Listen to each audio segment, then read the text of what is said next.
চিকিৎসকদের ওপর হামলাকারীদের ২৪ ঘণ্টার মধ্যে গ্রেফতারের আশ্বাস দিয়েছেন স্বাস্থ্য ও পরিবার কল্যাণ মন্ত্রণালয়ের উপদেষ্টা নূরজাহান বেগম। এ আশ্বাস পেয়ে আগামীকাল সোমবার রাত ৮টা পর্যন্ত কমপ্লিট শাটডাউন কর্মসূচি স্থগিত করেছেন শিক্ষকরা। চিকিৎসকদের সঙ্গে বৈঠকের পর এ তথ্য জানান ঢাকা মেডিকেল কলেজের পরিচালক ব্রিগেডিয়ার জেনারেল মোহাম্মদ আসাদুজ্জামান। তিনি বলেন, কমপ্লিট শাটডাউন আর নেই, চিকিৎসকরা এখন থেকে কাজে যোগ দেবেন। প্রথমে জরুরি সেবায় কাজ শুরু করবেন, পরে সব জায়গায় সবাই কাজে যুক্ত হবেন। প্রসঙ্গত, গতকাল শনিবার সকালে ঢাকা মেডিকেল কলেজ হাসপাতালে চিকিৎসকদের অবহেলায় বাংলাদেশ ইউনিভার্সিটি অফ বিজনেস টেকনোলজির শিক্ষার্থী আহসানুল হক দীপ্তর মৃত্যুর অভিযোগ ওঠে। পরে ঢাকা মেডিকেল কলেজ হাসপাতালের নিউরোসার্জারি বিভাগের ৩ চিকিৎসকের মারধরের ঘটনা ঘটে। এ ঘটনায় সিসিটিভি ফুটেজ দেখে দোষীদের শনাক্ত করে গ্রেফতারের আলটিমেটাম দেন চিকিৎসকেরা।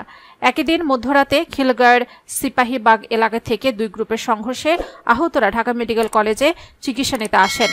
তখন অন্য আরেক গ্রুপ চাপাতি সহ হাসপাতালের জরুরি বিভাগের ভেতরে ঢুকে যায়।